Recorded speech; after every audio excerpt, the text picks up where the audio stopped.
Going the distance with local sports. This is the X Sports Network.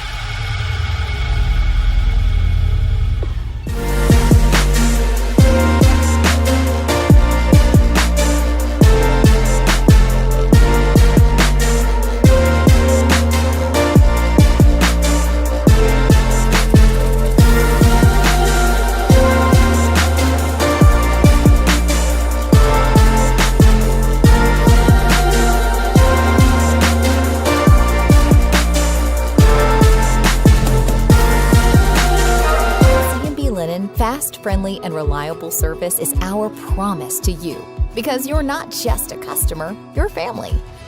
From multi-use linen to branded floor coverings and a complete range of cleaning supplies, C&B Linen is here to make sure you have everything you need.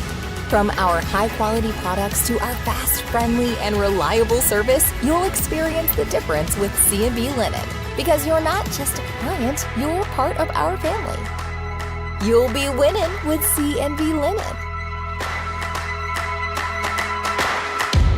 Got a dent, a ding, a scratch, or a bent fender? Major or minor, Car Country Collision Center in Leoma can fix you up. Car Country works with all insurance carriers, gives free estimates, can work on foreign and domestic vehicles, and has experience you can trust. They've been in business since 1990. Unfortunately, accidents happen, but you can get your car back on the road with as little hassle as possible with the help of Car Country. Call 931-852-4708 or stop by at 2567 Highway 43 South in Leoma.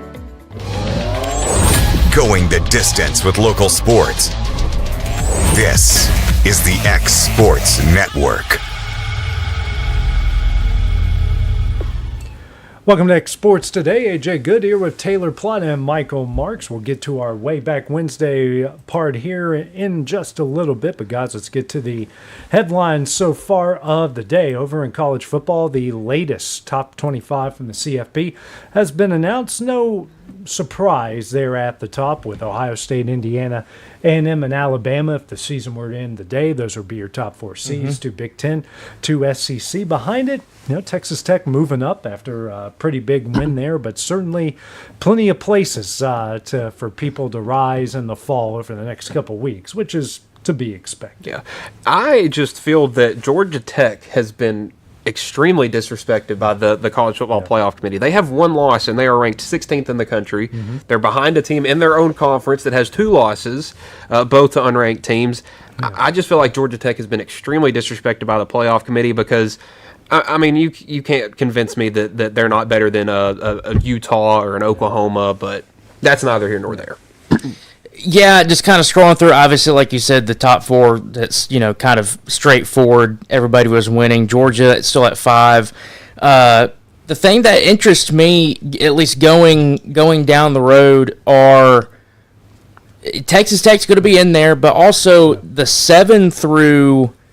I'm just kind of skimming through this. I would say 7 through 16 because it seems like that's a chunk that there could be a lot of movement over the next handful of weeks. Ole Miss, I don't know the remaining of their schedule other than obviously they got the Egg Bowl. Weak. Yeah, they got not great. And the Egg Bowl with Mississippi State being the way that they are this year, that's not a guaranteed win. So Ole Miss could be looking at a 2-loss record going into the conference championship. They've got Florida week off, and then Mississippi State. So, that's not a walk in the park at all. That's not it's not undoable. It's not undoable for sure, but that 9-1 record could easily end up becoming 10-2. So you don't know.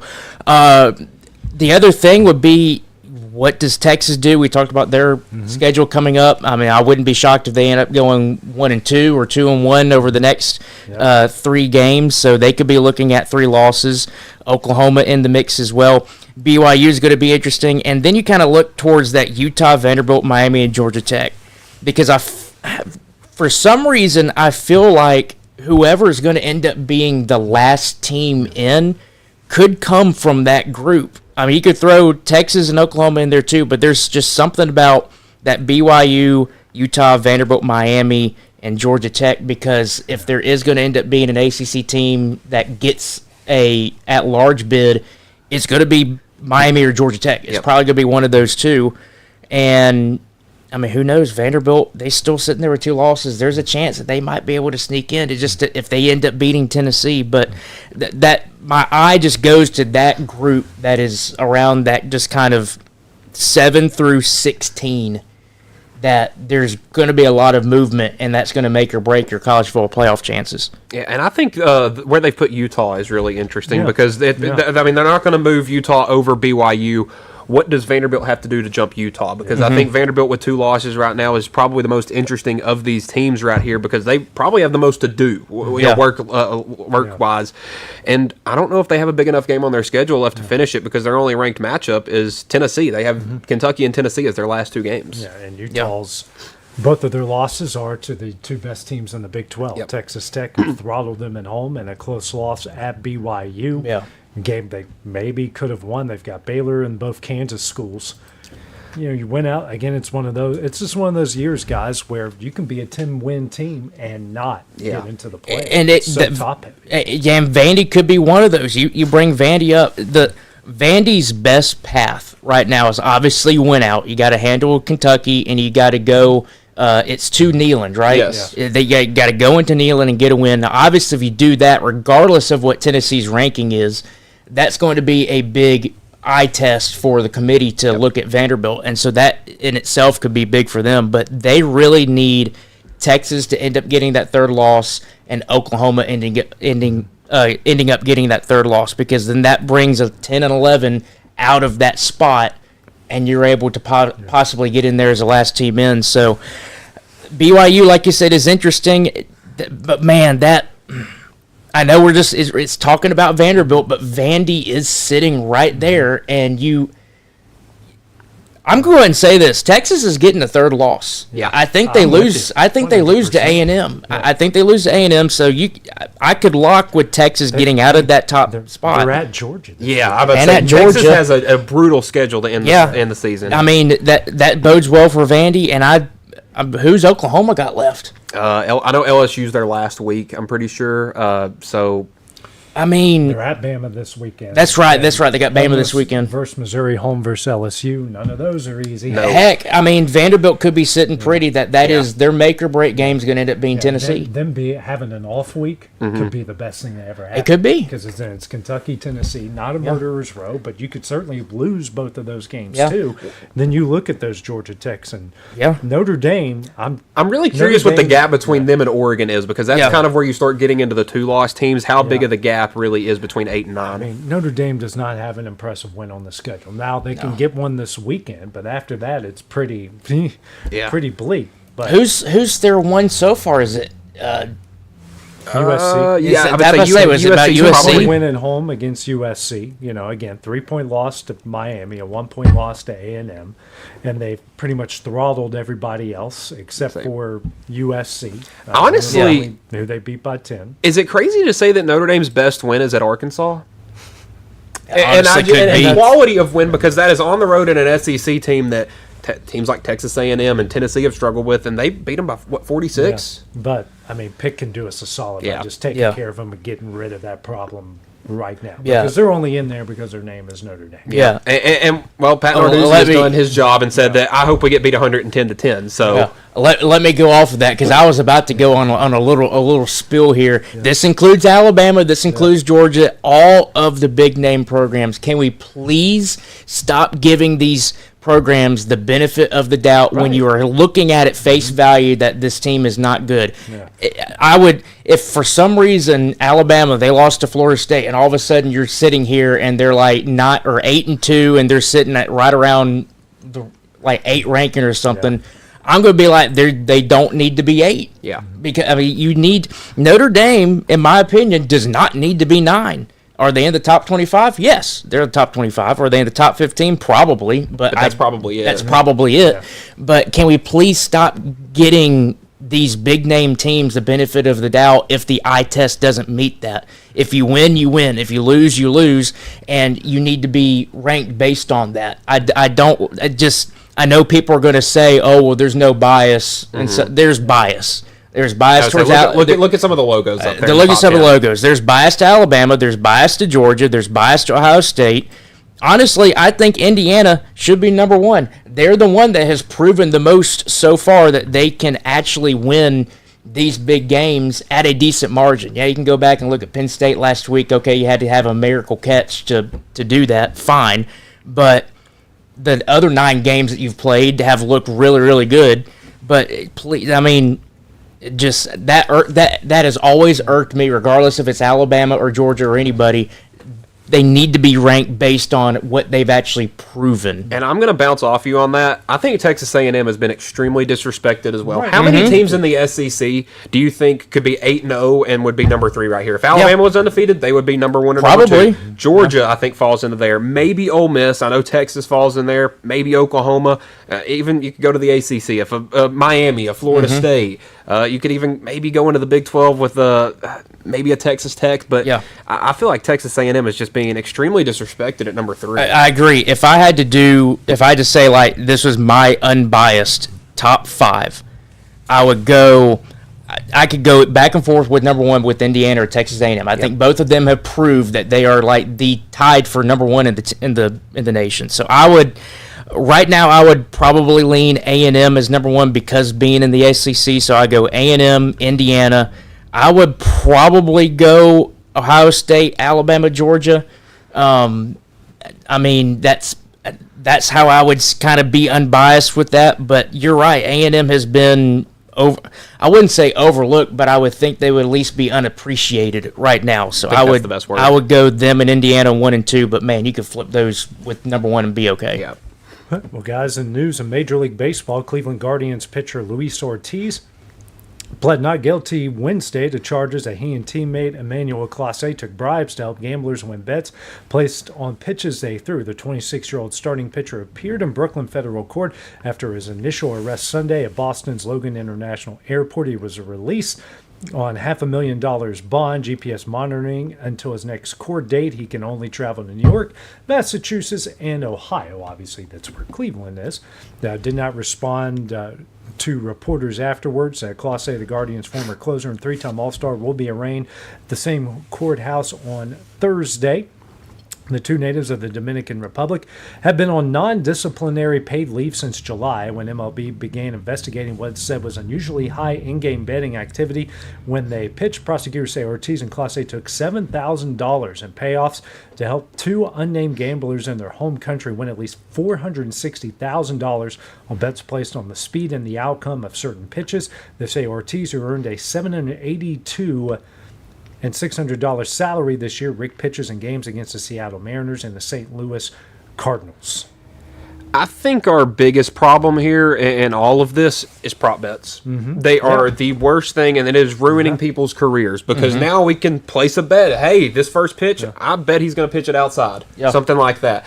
And that's all these are. It's not like they're betting on games. They weren't betting on, I'm going to blow this save, something like that. It's little things like pitch outcome, location, stuff like that.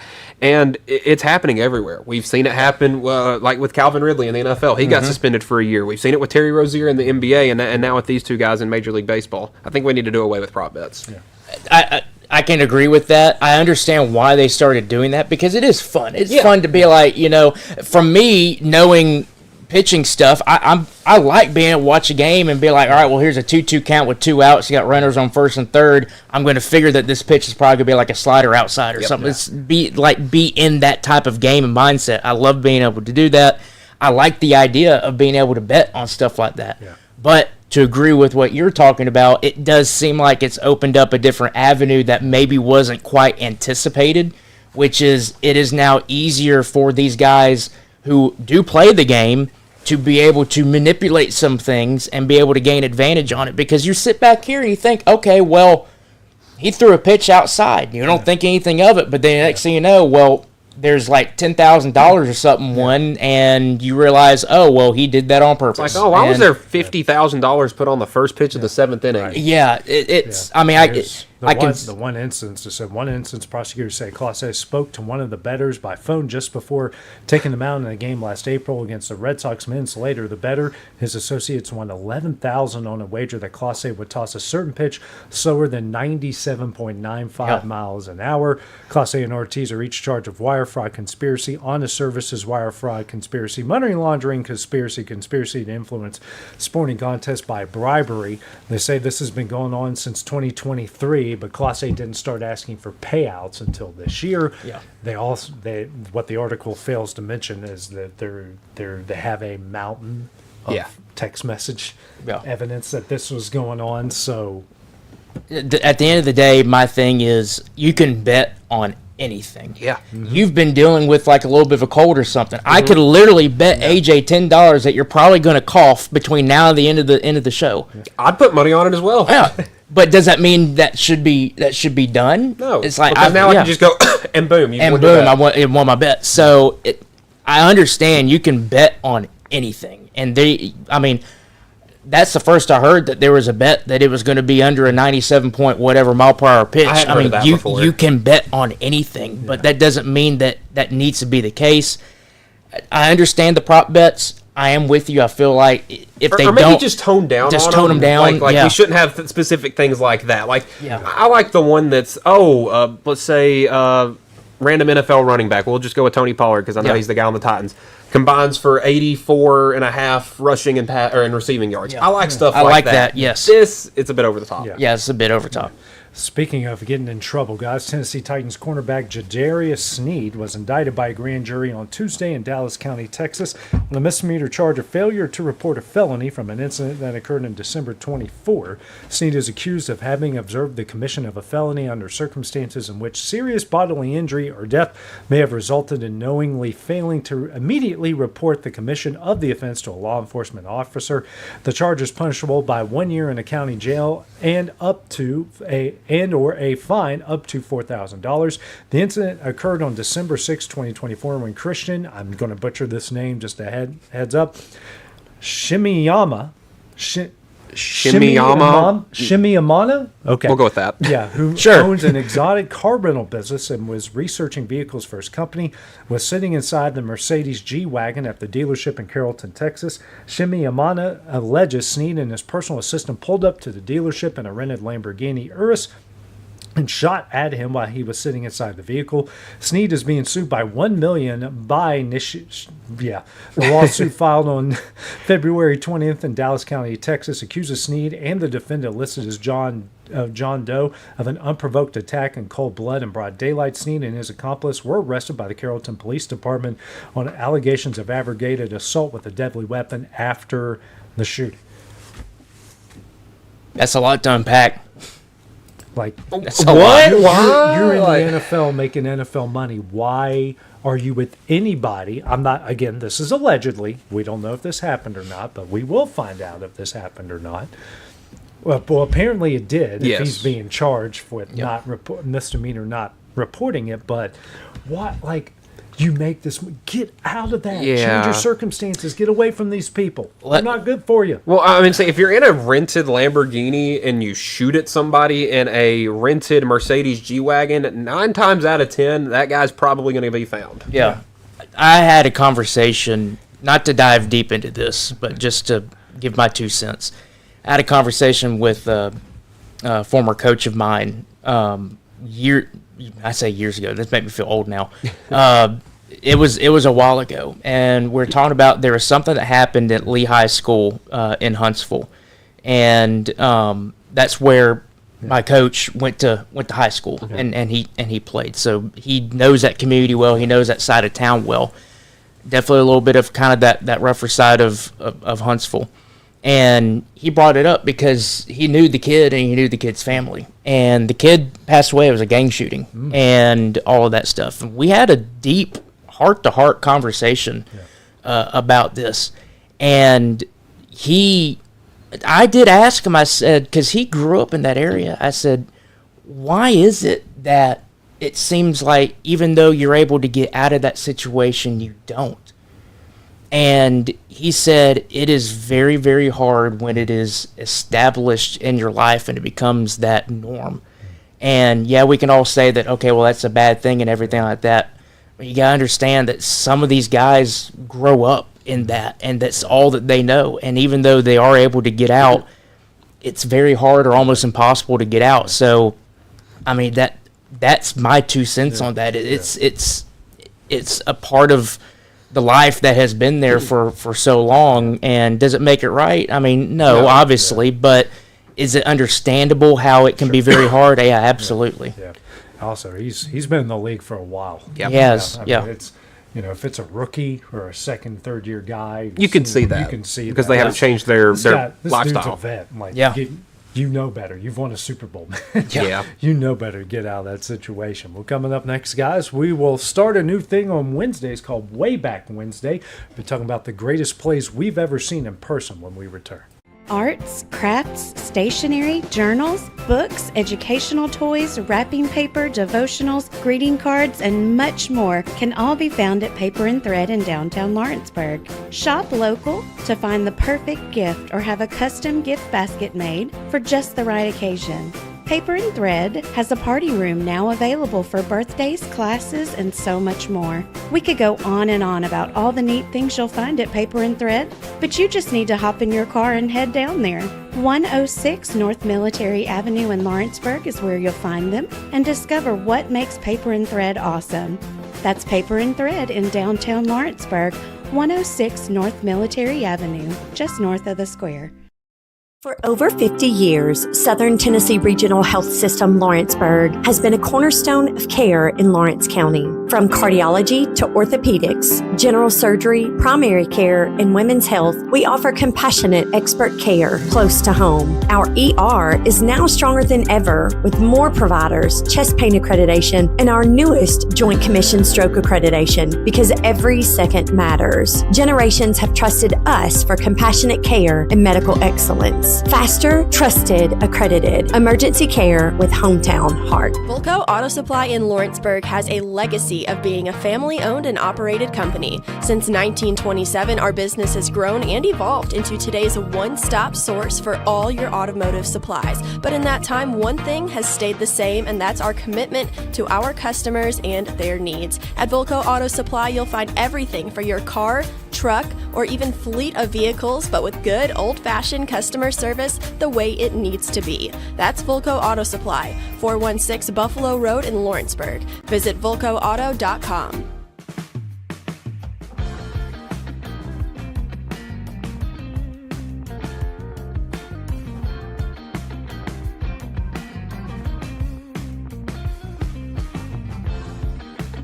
Want to take the next steps in taking care of your health? Tennessee Valley Allergy Services can make your goals a reality. Their team of doctors, nurses, and medical professionals are dedicated to providing allergy care and treatment, such as drops and shots, to fit your exact needs. Their expert services are for anyone ages 2 and older. Whether you struggle with environmental or food allergies, they've got you covered. Discover a better you at Tennessee Valley Allergy Services, located right next to the Zaxby's in Lawrenceburg. Book online or call 931-325-0757 to schedule your appointment today.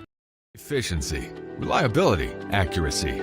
Move forward with your real estate sale or purchase with Title and Escrow of Lawrence County, the most experienced closing team around. Working with clients locally and throughout the state, we offer a wide range of services, including the expertise of an on-staff attorney, backed by our more than 49 years experience in titles and closings. We get the job done on time at a fair price and ensure every last detail is correct. Our goal is to give you peace of mind. When you work with us, you work with people who live where you do. We understand the importance of the real estate community and strive to build strong relationships with all parties involved in the process. Whether you're buying a home, selling a business, acquiring land, or anything in between, you're in good hands with Title and Escrow of Lawrence County. Put the most experienced closing team on your side. Contact Title and Escrow of Lawrence County today.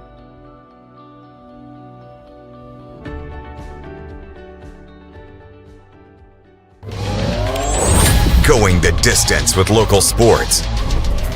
This is the X Sports Network. Welcome back to X Sports Today. AJ Good with Taylor Plott, Michael Marks. Guys, time for Wayback Wednesday. So, we're talking about the greatest plays we've ever seen in person. When I'm talking about not watching a game, actually in person. I have been to way more than I can count, and that's just this week alone.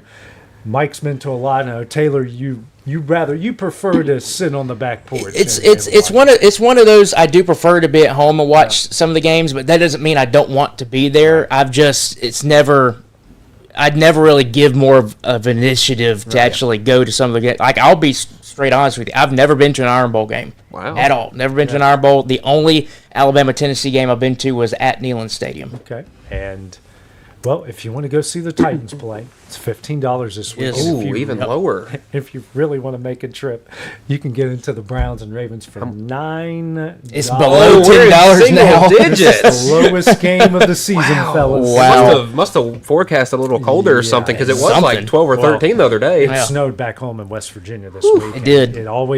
It's a little more higher elevation in Ohio than back home. Well, guys, I'll go ahead and start with mine. This is the greatest college play I've ever seen. So, setting it up, Marshall's playing East Carolina. They need to win this game to get into a bowl game. They're under their second-year head coach in Doc Holliday.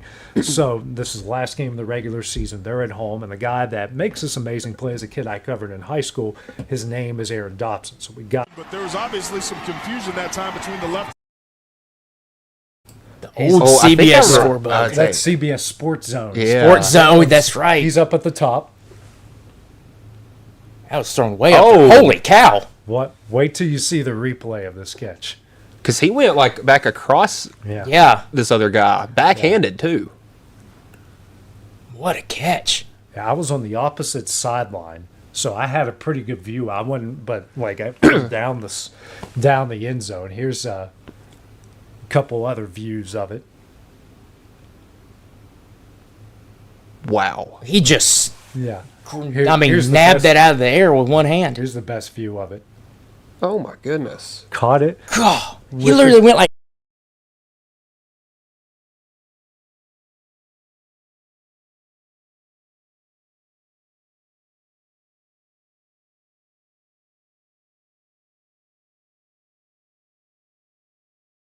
Yeah, make sure the audio's working. So There we go. They ended up winning that game. It was their first bowl trip in a while that they had, and they beat East Carolina in overtime. But, it's wild for me to see that kid. He won a state championship in high school, making big plays. Yeah. He also was a really good basketball player as well. Ended up drafted in the second round by the New England Patriots. Didn't have as good as a career as probably he wanted to.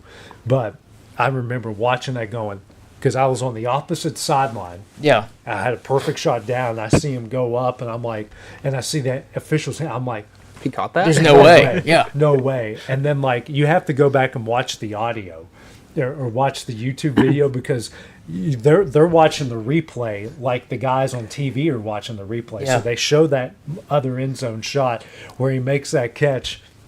And you hear the crowd as them going at the same time going, oh! So that was a lot of fun there. Here's another one. This is from the 2017 West Virginia AA State Championship game. The kid that makes this play, his name is Truck Edwards. Nice name. Great name. Lives up to his name. Truck's a great kid. Played at Pitt and then transferred to WVU and finished his career at Bluefield State, helping them start their football program back. A little bit, I'm partial because his mom, who's a sweetheart, worked with the TV station I worked at. So Field head coach has his here's team the inside play. the 10-yard Truck is the line, fullback here. looking for the against tie, Fairmont potentially Senior. the lead.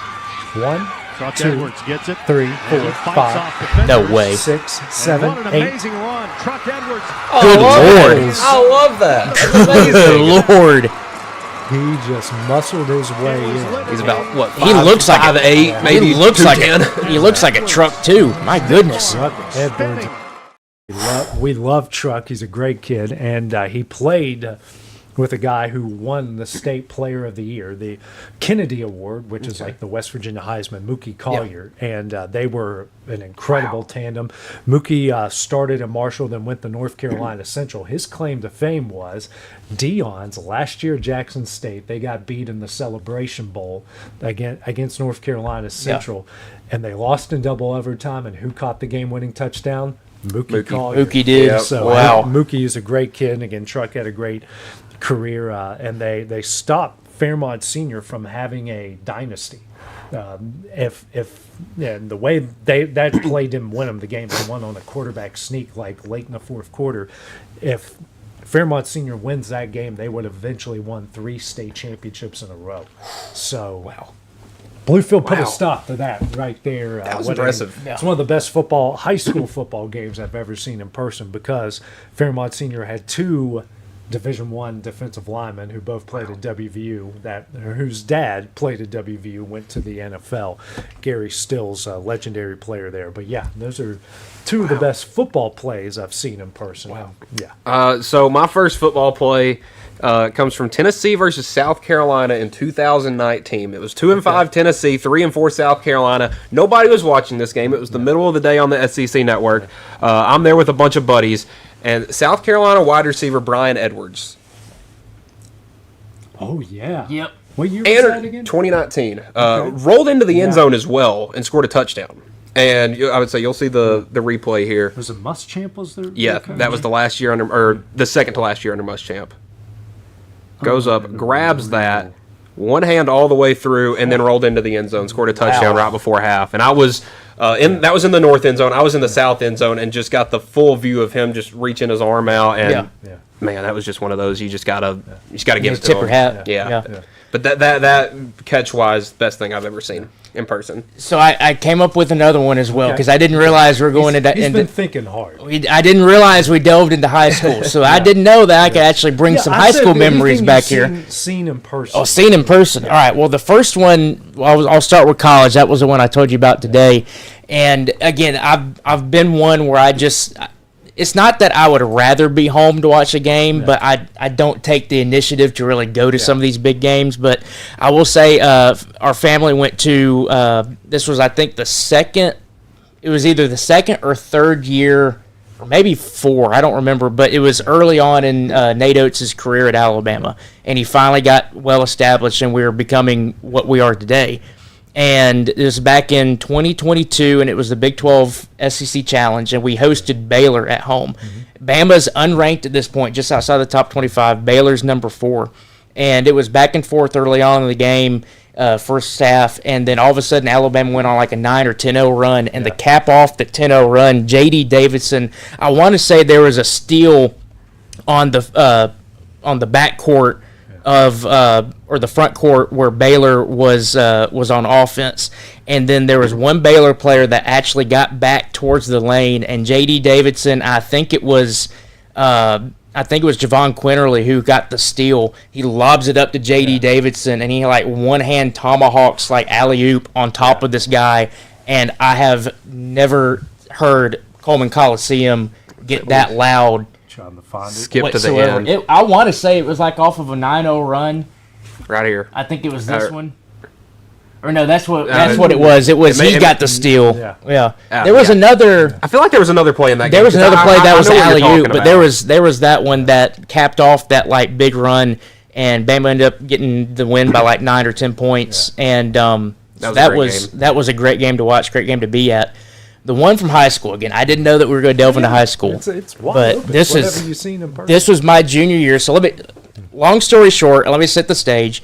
So I'm at Grissom High School, and it's my junior year, and we're making a run in the playoffs. And we're at the semifinals. Is it semifinals or quarterfinals? I think it was quarterfinals. And we're playing Pelham. Yeah. And Pelham was supposed to beat us that series. And to this day, from what I've heard, it's still regarded as one of the all-time great series in 7A or 6A at that point, high school baseball in Alabama. So we're at Pelham, and we win the first game, lose the second game. So we go into a third game. This is on a Saturday. And we get to the ninth inning. We're the home team because I believe it was the coin toss that won that. So we're the home team that game for game 3. And Taylor Jones, one of our big guys, he was a first baseman, kind of DH for us. He hits a line drive down the right field line. We got a man on second, which is the winning run. It's tied right now in the bottom of the ninth. He gets a line drive down the first base line, rounds first. I'm blanking on who was on second, but he rounds third and scores. Well, Taylor makes the turn to go between first and second, and he sees the dog pile that is happening at home plate at this point. So instead of running to second base, he turns and heads towards the dog pile. Yeah. Pelham's coach is going out yelling berserk at the umpires. I'm having a great time at home plate, everything. Next thing you know is we start to get the dog pile away. The catcher and the pitcher are still right there. The pitcher steps on the rubber, steps off, throws it to second base. Umpire says out, run does not count. Our head coach, Adam Mosley, goes absolutely crazy, and it was because he made an attempt to go to second base. So therefore he had to either step on second or go back to first. Right. And instead he went to the dog pile. So we're tied going into extra innings. Yeah. We go kind of back and forth a little bit. I think each team scored one more run, and we go into the bottom of the 14th inning. And why am I blanking on his first name? Dodson is his last name. He played left field for us, not known to be a power hitter whatsoever. And prior to that inning, I won't say exactly word for word what Coach Mosley said, but he was so pissed off that we had gotten to this point because we should have won in the bottom of the ninth. And he's in the dugout, and he says, if we don't get a GD run in this game, all of y'all asses are going to be running laps around this entire field afterwards. We're like, okay. Yeah, we got it. We got it. So he comes up to the plate, and I want to say that we had runners on like second and third, and the go-ahead run was at third base at that time. There was 2 outs, and he gets a pitch inside, and he hits this skyrocket that looks like it is the absolute highest of the highest pop-outs to left field. And I just see the left fielder just go back. He's just going back. Next thing I know, I see him turn, and it's like, holy cow, he has hit that ball out of here. Like this dude is not known for power. He hits like little. He just kept carrying and carrying, and we beat Pelham, and that was a series that we were not supposed to win. Yeah. Obviously, that dog pile was a lot better than the other one because that mattered. And you made sure he touched all the bases. Made sure he touched all the bases. He did. Go to the semifinals, and we faced Hueytown High School, which at that time, Jameis Winston was on that team, and he was a pitcher, and we rocked their world in 2 games, knocked them out of the playoffs, punched our ticket to the finals, and we played Auburn High School, won the first game, lost the second game, and then this is where the nightmare scenario happens. We are up 7-3 in the 5th inning. In game 3, and we're sitting nice and happy. I mean, the momentum is all on our side. Yeah. We end up losing that game 8-7. Oh man! End up losing that game 8-7. So we were runner up that year. I would have been the second family member to actually have a championship ring. Yeah. The other one was my uncle who won it at Grissom in basketball back in '89. I'm the only family member on either side with a state championship ring. I've got 2 nice. of them. Ooh. Sorry, Amber. I got to dunk on my sister every now and again because she was an all-state basketball player and broke almost every school record when it came to three-pointers every now. But, you talk about high school games. One of the best basketball games I ever saw in person was a Division II college game, West Virginia State and West Liberty. In the old college rules, the old shot clocks, everything. 108 to 107 in regulation was the game. And that was like 32-second shot clock. Is that what you're talking about? 35. Or 35-second shot clock. Without the down the 20 off the offensive rebound or a foul or whatever. It just resets to 35. Resets to 35, and I mean, it was like they traded runs, a 7-0 run, 8-0 run, 9-0. Like, they just go back and forth, and like both teams shot 60% from the field. Both of them pressed. Both of them broke the press pretty easily, and they were just like feeding it all over to each other. Wow. I mean, it's one of the best games I've ever seen. Like, I was shooting it, I wasn't calling it, but I'm like, where do I stop shooting highlights? Because like I have 3 minutes worth in the first minute and a half of this game. Oh my gosh. And it's, West Liberty eventually under Jim Crutchfield turns into a perennial, Division II, the Elite Eight is the big thing. I know Yes. the Final Four in D1, but in Division II, the Elite Eight is the big thing. He took West Liberty to the Elite Eight several times, to a couple national championship games. He's in Nova Southeastern, where he's won 2 national championships. The Miami Heat use him as the consultant for their offense. This dude's That's a real deal. He started off as a tennis coach. Wasn't even interested in being a basketball coach at West Liberty. So it's one of the best games I've ever seen in person. It was a Division II conference championship game. I would say I've seen a ton of great stuff in high school, but I don't know if it's anything necessarily just highlight worthy. I've seen a bunch of good games. I've seen a bunch of state championships. Man, you've got to call one. Just little moments like that. I don't have a specific highlight for high school, but just any of the state championships that I've got to see are all really special. One of the most intense, best, even though it didn't end great for Loretto, when Summertown Loretto played in volleyball for a state championship, and I believe which time two of the 3, if not all 3 of the sets went into extra points, and one of them went into the high 30s. Which year are you thinking of? The last Summertown State Championship. I don't. I was about to say I was at the first one of those in 2021. Oh, man, it was even at the end of the second set, there was just a rush of people, including me, to the bathrooms because we held it in for so long because it was just they even ran out of substitutions. Yeah, both teams did. It was just crazy. Well, I'll say one more thing real quick. Because I remember you talked about a home run yesterday that you witnessed. There is one that came. This is to this day was probably the most incredible home run I've ever witnessed, just because of how fast it went out. It says back in high school, and Blake Crank he played at Huntsville, which was our rival the year prior, and then he came to play for us his senior year. And I don't remember the overall scenario. It was middle part of the game. We had some men on, and he's a right-handed hitter, and he smacks this baseball. The stadium, the field that we're at, he hit it out of left field, and left field was the soccer field. Yeah. Beyond the soccer field was the parking lot. He hit it into the parking lot, and I remember to this day in the dugout hearing the ball hit the bat, seeing it, and within a matter of a second, you see the ball, the light is on the ball, and all of a sudden you see the ball disappear into the darkness, and it was just he absolutely demolished that thing. And, I had a moment. So, Tennessee and Florida played in the SEC Baseball Championship in 2022. It was when Tennessee had that loaded team. I saw Ben Joyce throw a 103-mile-an-hour fastball right down the middle to Wyatt Langford, and I don't think I've ever seen a ball leave the Hoover Met that fast. That's just one of those where power versus power, and power's going to win that one. He made good contact, and that thing just flew. So Rowdy Tellez almost hurt some people. They were it was right at the end. They always play the minor league season into that first week of September. So they're playing. It's Bluefield and Princeton, who used to be big rivals, and the Blue Jays and the Rays. Closest minor league rivalry at the time, 8 miles away from each other. And Princeton's baseball field is this way. The football field is right here, kind of catty corner. It's painted this way, but in right center. You hit it hard enough and far enough, you can get it into the stadium. And Rowdy Tellez, who's in the big leagues, hits this ball over the over the whatever that thing is in the monster field. The batter's eye. Hits it over the batter's eye while people are going to this high school football game. My gosh. Landed in between a bunch of cars, and they found it on the 5-yard line. Wow. I mean that's 6'4", 270 hitting the piss out of a ball. I was shooting it. I remember just the camera going